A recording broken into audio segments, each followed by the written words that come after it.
Wife's long affair with my friend ruined when I catch her red-handed and expose everything by printing their secret messages. So, my wife 26F call her Mia cheated on me 27M with a friend of mine 27M call him Jack for the story's sake. A bit of backstory. We met when I was 22 at another friend's wedding. She was a good friend of the bride and I the groom, and they sat us at that table so we would get together. When I first seen her, I was completely taken back by how beautiful she was, and when she sat down and we began to talk, we found out we had a lot of things in common. We clicked instantly. We talked for a while, ate the dinner and took to the dance floor. We danced and drank through the night. We ended up kissing in the middle of the dance floor, and when we pulled away, our friends, the bride and groom, came up to us and asked what was up between us. They were really excited to play matchmaker. We just shrugged it off and carried on with our night. We left not exchanging numbers, but about a week later I got a text from her asking me out. Bride gave her my number. I of course said yes, and it turned into a relationship. The relationship was great. Other than small arguments, we never really fought, and it was never anything really serious. I eventually asked her to marry me about 2 years into us dating, and we were married less than a year later. We were married for a little more than a year when it all came crashing down on me. Just before our first anniversary, there were little things that were irritating me. She became more guarded of her phone, girls' nights became more frequent, and our sex life was almost non-existent. I had brought this up on multiple occasions but was brushed off, and that I'm letting my insecurities get to me.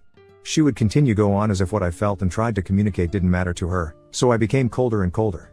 I stopped giving her a goodbye kiss as I leave for work, and unless it was something important, we hardly spoke. One night while she slept, I took her phone and laptop and skimmed through her texts, emails and messenger apps and found nothing, and from reading stories on here I checked her car. I grabbed her keys and looked in her car and found a second phone. I knew in that instant what was going on, but I wanted all the evidence for when I call her out. I didn't want her to say something like it had only happened once or anything stupid like that. I looked through the phone and found only one number. I read through every message. I connected the phone to my computer and printed out every message and every photo and spent the night researching divorce lawyers. I spent hours of my day in my at-home office reading bios of lawyers and found one that I liked and emailed him, but as it was a Saturday, he wasn't in the office. I then wanted to know who the guy was, so I grabbed my phone, typed the number. I wanted to call and pretend I'm Spectrum, because who doesn't have Spectrum, but Jack's contact popped up. It took me a minute to put two and two together, but when I did, I blew up. I was yelling and cursing in my office, and my wife opened the door to check on me, but when I see her, I told her to get the F out. She closed the door and went to our room. I had never cursed at my wife or raised my voice above a normal volume. All of day I never left my office. I was just silently raging, just glaring at the wall. I called one of my friends, groom from the wedding, and tell him I need to go for a drink and asks if he'll come with me. He must have heard something in my voice because he asked if I was okay. I told him I wasn't and I really need to drink. So, without word, I took all the printouts and left to go to the bar. I arrived first, ordered 4 shots of Jack and a beer. I was on my last shot when my friend, call him Ted, arrived and asked what's going on. I told him straight out Mia is cheating. He gave me sympathy and I asked if he wanted to know with who and told him it was Jack. He became visibly irritated. He was the one that introduced me to Jack and all he could say was I'm sorry over and over. Jack and I were never super close. We wouldn't ask one another to hang out, but if we see each other at a get-together we were friendly. I told Ted don't mention this to anyone as I had just found out and I haven't even spoken to Mia or a lawyer yet. I asked him not to tell his wife, and if she asked what was wrong with me to say I'm having problems at work. He agreed. We drank and talked for most of the night, then I called an Uber and went home around 3 a.m. It was the first time I looked at my phone since I called Ted, and there was missed calls, a bunch of texts, all from Mia asking me where I was, when I'd be home and if I was okay. I got home and she was asleep on the couch. I just walked up to our bedroom and went to sleep. I woke up with her in the bed, so I got dressed and left the house. I went to go pick up my car and go to my office and buried myself in work for the day and went back home around 10 p.m. To my surprise, my wife was there to greet me, and she told me she had made me dinner. She asked if I wanted her to heat it up. I told her no and went to bed. She followed soon after asking what's been wrong with me. I told her to leave me alone and that I wanted to sleep. She kept pestering me. Eventually I snapped and yelled, Mia, stop, I am trying to sleep, go away. The next morning, I received an email from the lawyer asking to meet later in the day, and I confirmed and got ready for my day. I went downstairs to leave, and Mia had made breakfast asking to talk. I made a small plate and sat down. She started by saying I've been acting different and going on and on about how I changed, and she wants to know why. I told her work has been stressful and soon it would be all over. I finished up and told her I've got to go. I went to my office and counted down the minutes to go meet the lawyer. When I left, I told my assistant I'm going out to lunch with a client. My wife would call my work sometimes, and left. The meeting with the lawyer went well and I handed over all I had gathered on her, and the lawyer had told me, well, I'm sorry for all that's going on, but I'm happy you gathered all this information. You see, we live in an at-fault state. So your wife has no claim on most of your money. I told him I didn't even think about that. I was just thinking I've got to divorce her as soon as possible. He asked to keep the evidence, but I told him I'd prefer you to just make copies, as I haven't told my wife I knew yet and I don't want to hear her excuses. He agreed and had his assistant make copies. I asked when she will be served with papers. He told me about 2 weeks. I then thanked him and left. I went home to confront my wife. When I arrived, she wasn't home, so I called her, no answer, called again, no answer. I texted her, I don't give a F if you're riding Jack right now, get home, we need to talk. Lo and behold, she calls me not a minute later asking what I was talking about. All I told her was get home now. She arrives about 15 minutes later and I said to her, wow, look at that 15 minutes, that's about the same distance between here and Jack's, isn't it? She looked at me dumbfounded. I gave her a minute to gather herself, but she was just looking at me and I said, well, nothing to say. She tried to deny and gaslight me, and I let her continue on. She worked herself up and started to insult me. I slammed my fist on the table to shut her up and pulled out the evidence at first and showed it from the side and said, look at this mountain of things I gathered on you. Then I showed her each printout at a time. She then tells me to stop and started to cry. She tried to apologize and tells me she loved me. I said, honey, what happened to that energy you had before? You were so adamant on degrading and insulting me just a minute ago. She tried to hug me and tell me how sorry she is. I put my hand out and told her, don't touch me. She says, we'll go to the bedroom and do whatever I like. I looked her deep in her eyes and told her, sweetheart, I will never touch you again.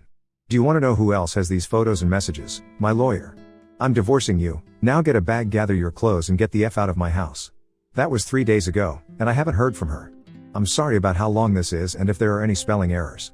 I'm curious to those have been where I'm at. What can I expect from here? Thank you for reading. Update 1. After I posted the first part of this, you all have given me a ton of advice, so I followed most of it. This morning I planned on doing a bit of damage control of my life, so I scheduled an appointment with my doctor to get checked for STDs, and I have that appointment in 2 days. Next, I started contacting all the people close to me, my father and a few friends. They all have been really supportive, offering their own advice and asking if I need help with anything, but as I got this crap on lock, I declined. I then started to contact her family. I sent a text to her mom and dad, thanking them for allowing me into their family and that I was grateful for all that they had done for me. But Mia and I are getting divorced and that I would miss them terribly. Not really, they were very suffocating, and while they are great people, I'm happy I no longer have to deal with it. I then told them if they had any questions, feel free to ask. I didn't hear back from them for a while, so I moved on to Mia's sister. This kind of hurt because her sister and I were good friends, and I knew this would mess up that friendship. I texted her, hey, I'm sorry to have to text you this, but Mia and I are going to get a divorce and I wanted you to know.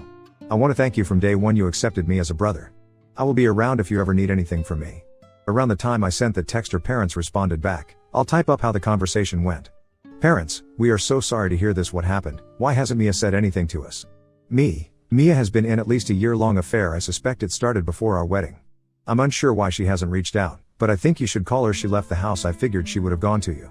Parents, no, we haven't heard from her. We'll call her. Thanks for letting us know. Are you sure she was having an affair? I am positive. I found their texts. Parents, we're so sorry that she did that. We'll try and get in touch with her. After dealing with her family, I moved on to Jack's fiancée. I can't remember if I told you all that he is engaged in the first part. I know it was brought up in some of the comments. I thought this was going to be difficult, that Mia and Jack would have conspired some master plan, but either Mia didn't tell him I found out or they're just idiots. I sent her a text around 2 p.m. and asked if we could meet for a coffee or something. By 2:05 she agreed and told me to meet her at some gross hipster coffee shop across from her work at 2:30. I arrived first, ordered my horrible coffee and waited for a few minutes. She walked in, ordered hers and came and joined me. I told her there's no easy way to say what I'm about to tell you, so I'm just going to blurt it out. Jack has been cheating on you with my wife. It's been going on for more than a year. She was obviously shocked, so I then told her I only found out a few days ago. I know I should have told you then, but I had a divorce to get started and my own pity to deal with. She asked how I found out? I told her everything that's in the first post. I then asked if she wanted to see the evidence I gathered and pulled out a binder. She grabbed the binder and skimmed through the messages and pictures and just started to silently cry. I told her she's more than welcome to take the binder, extra copies, if she wanted to confront Jack with it or use it to see if he would lie. She thanked me, stood up, took the binder, and I told her if she needs anything from me to let me know. She nodded her head and walked out looking very defeated. I know you all told me to just stay sober, keep a level head and whatnot, but my world just came crashing down on my head. I'm going to take this week to sit on my back porch, drink, smoke cigars and blare music. After this week I'll stop feeling sorry for myself, get back to my usual schedule. On a more positive note, I've already packed up most of her things, clothes, jewelry, etc. I also threw in our wedding book and every photo that has her in it in the boxes. If and when she comes back for her stuff, I don't want her here any longer than she needs to be. Also, before you ask, no, I didn't ruin her clothes other than a few picture frames. Nothing's broken. As of right now there's nothing else happening. I told everyone I needed to tell. My doctor's appointment is scheduled. My lawyer's hard at work to get me out of this nonsense, and 90% of her things are in boxes. I really don't know what's left. If she stays out of my hair, this might be the smoothest divorce ever. Thank you for reading. Advice is always appreciated. Update 2. Hey everyone, I'm sorry I've been missing in action for a while and didn't respond to comments and messages, but I think I've caught up and now for the update. So, since the update I've been enjoying my pity party drinking and more drinking. I'd say this is my first semi-sober moment since I found out about everything and can't really put into words how I feel. I guess numb is an accurate word.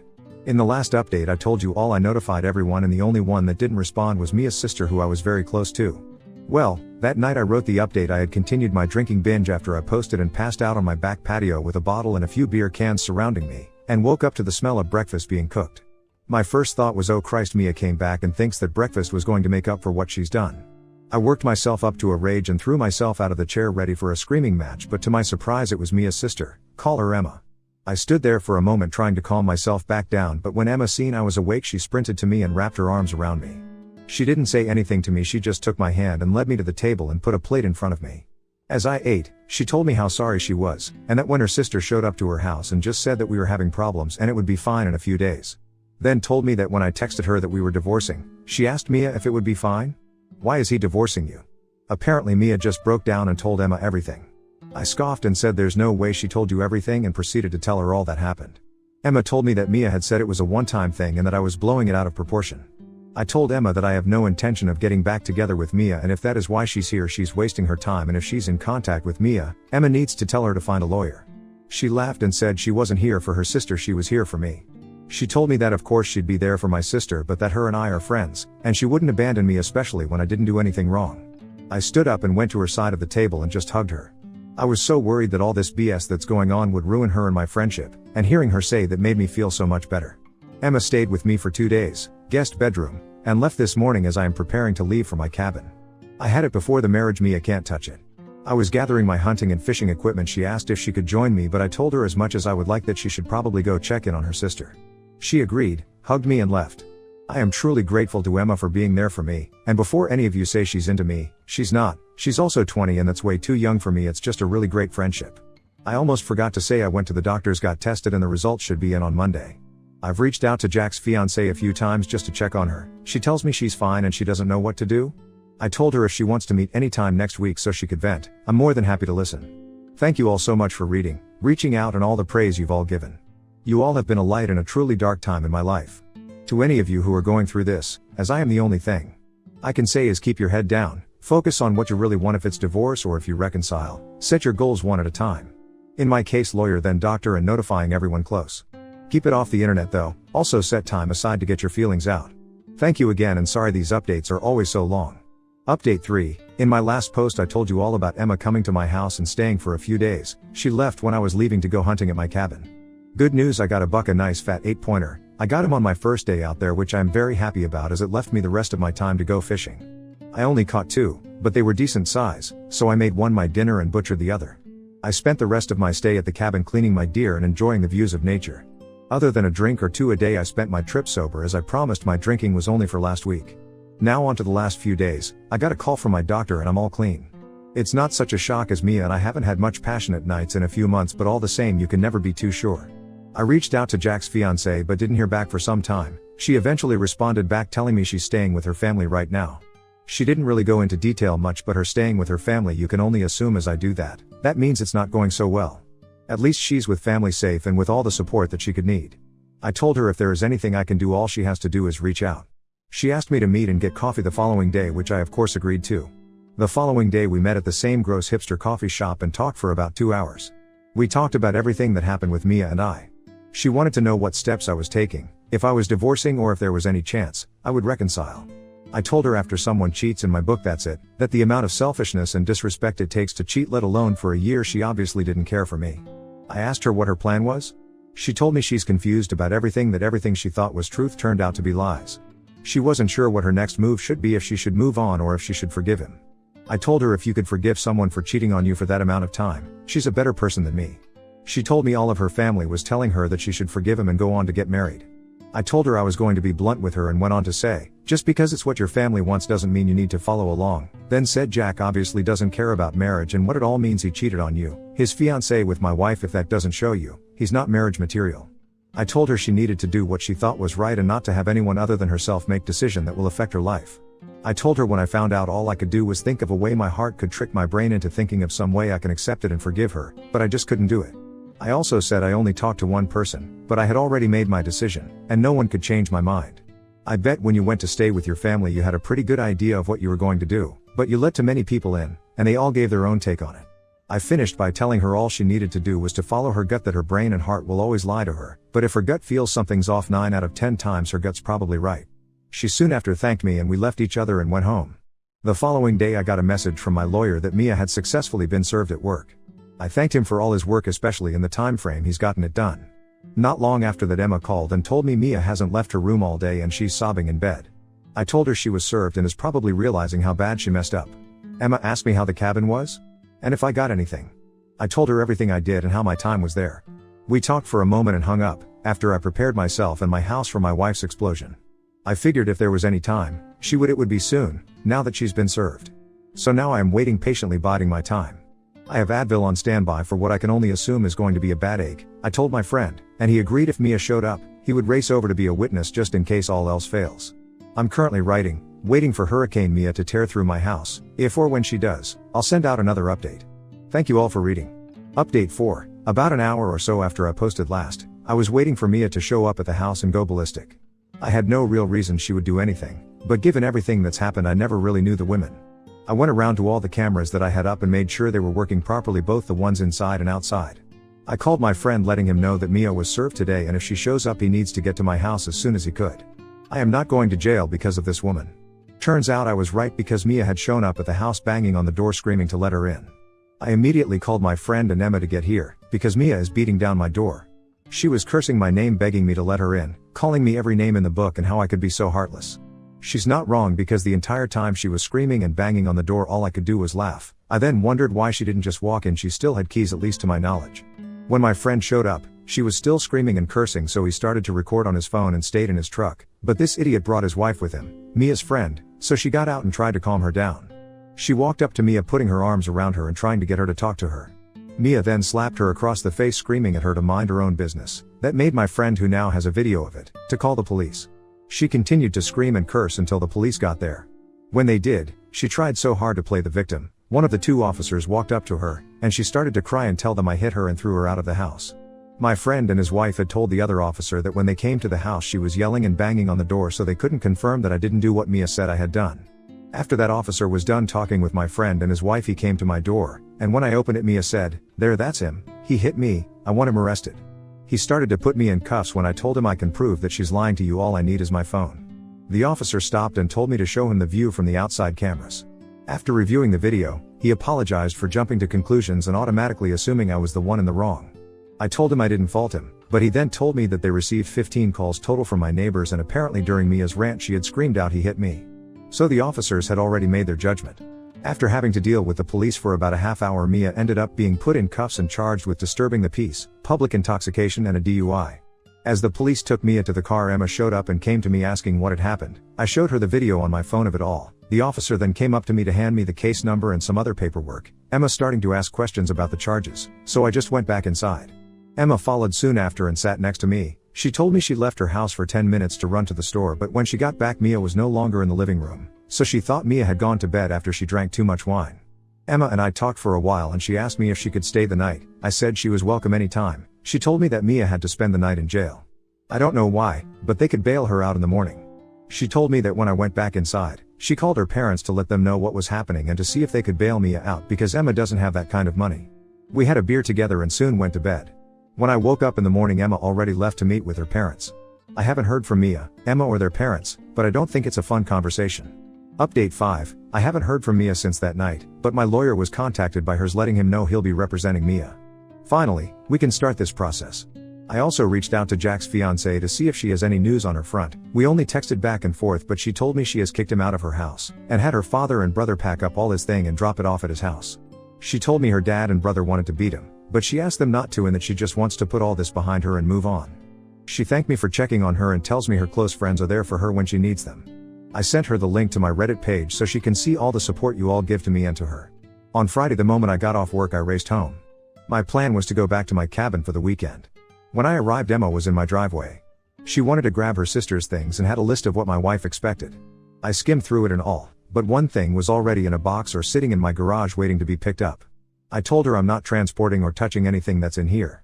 I'm not going to be responsible if Mia wants to claim I destroyed her stuff. I told her I'd pay for a moving company to come and pack and take all her things for her because right now I'm going to my cabin and don't have the time to deal with Mia's crap. She said that would be great and hopes I have fun. She took a box of Mia's clothes and put it in her car. She then turned to me and asked if she could tag along this time. I said sure, why don't you go back home, drop off the box and pack a bag for herself. By the time I went to the store and packed up the truck she was pulling up, I locked up my house and took off to the cabin with Emma. The weekend went really well. The last time I was up there I realized what a gem that place is. It has a beautiful view and is completely secluded so I don't have to deal with any people. It's a place you can truly breathe in and relax. On Monday I called a moving company and by today, Tuesday, 3 guys and a big truck pulled up and started loading. I had every box open and recorded as they closed the box and picked it up. I took pictures of all the furniture, and recorded as the movers loaded it. I thanked them all for tolerating me and tipped them each an extra $50. I then sent all the recordings and pictures to my lawyer and carried on with my day. The house seems empty but also clean without all her things here. When I started this process, my lawyer told me not to get rid of anything that could be considered shared, so I put most of the furniture in a storage unit. I've been sleeping in the guest room since she left, so up until I started writing this post, I've been buying all new furniture. I'll most likely be keeping the majority of it in the garage now that I have the space. I won't be keeping the house even if I win it in the divorce. It holds too many now bad memories. Thanks for reading. Update 6. It's been a while since I've posted. I coach high school baseball, so between getting this divorce done, dealing with my soon-to-be ex and coaching these kids I don't have much free time at the moment. Quite a bit has happened so this might be a long post, so please bear with me. A few days after the movers took her things to Mia, my lawyer received some paperwork saying I damaged her things and demanding I pay her $1,500 or she would be taking me to court over it. My lawyer sent her all the videos and pictures asking exactly where the damages were that he claimed I made. He told me all this does is tell the judge we'll get how unhinged she is, and it might be a headache now but when it's time for court this will all be perfect evidence. I don't think her lawyer was ready for how meticulous I am and that I will photograph and document everything. When I found out about my wife's affair, I was for some reason pulled to this page and read all of the horror stories about the things these people's former spouses did to them, and I absolutely refuse to be another one of those stories. I've prepared myself for almost every outcome and accusation she could make. I wouldn't put anything past her at this point. Mia had called me once every other day, but I never pick up. If she leaves a voicemail, I don't bother listening to it, I just send it to my lawyer. Every time I send my lawyer something he always tells me you are a lawyer's wet dream, you listen to everything I say, you gathered a mountain of evidence on your own. I have yet to have a client that has done so well. Wasn't exaggerating when I said he says that every time, but it also puts a smile on my face every time. Getting that reassurance from him that I'm doing everything the right thing just makes me feel a little bit better about this whole situation. About 2 maybe 3 weeks ago my lawyer told me that we have enough evidence to bury her outside of court and if it fails it would look good on us for trying, so we set a date, a week ago, to meet in a neutral lawyer's office. Before we met, he told me no matter what, don't react to anything that Mia might say and that we do will be recorded for a judge will read if it goes to court. We arrived in the early morning and went into the office. To my surprise she was already there waiting with her lawyer. We walked in and the lawyers started greeting each other. Mia and I sat there silently waiting for what was going to happen. Mia's lawyer started by asking what we had to offer. Mine scoffed and said with the mountain of evidence of the infidelity and Mia's inappropriate behavior after the only thing we'll offer is half of the selling price of the home and half of the savings account. That's more than any judge would award you. Basically, what you came into the marriage with you'll be leaving with. Then he looked directly at Mia and said if you decide to go to court, I will put every message making you read it all out loud, then I will put every photo up for all into court to see, but he didn't say that at the time, and make you describe in detail what you're doing in each photo. Then I'll bring up your recent charges and play the video that was taken that night. Mia started to tear up looking at me asking if there was anything she could do to make this right. I said, you've been cheating on me since before our wedding. All I can prove is a few weeks before the wedding, but I expect it was much longer. There is nothing at all you could possibly do to make me forget or forgive you for what you've done. Sign the papers, it's more than you deserve, and I want to be done with this whole sham you created. She cried obnoxiously for 15 minutes having to excuse herself to the restroom. When she returned, she was still in tears but signed the papers and walked out not long after. So in about a month everything will be filed and all I'll have left to do is sell the house. I want to thank you all for reading and all of the advice you've given. I don't see anything else happening, but I could be wrong, and if it does, I'll let you know, but this will probably be my last post. So again, thank you all. I hope what's happened to me has helped at least one person out there.